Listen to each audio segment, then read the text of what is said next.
La veritat és que des de fa 3 o 4 anys vivim una mica d'una manera especial. A mi em feia mal l'esquena, la cintura. Em feia mal la cintura. Fins que un dia, fatal, i llavors és que no podia ni aixecar el cap del llit. Molt malament em trobava. Això que em diguin que li envien microones de so als puestos on està la circulació perjudicada per recuperar-la, tu què hi entens?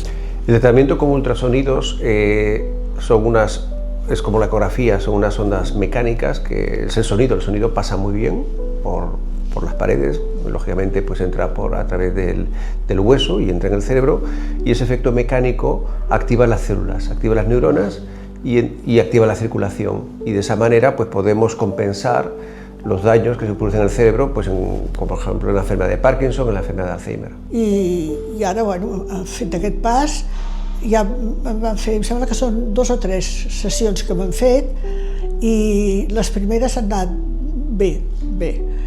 Sí que realment jo tinc de reconèixer que després de fer la primera sessió doncs va pujar, va recuperar, l'autonomia que tenia era millor, podia aixecar-se sola, es desplaçava sola.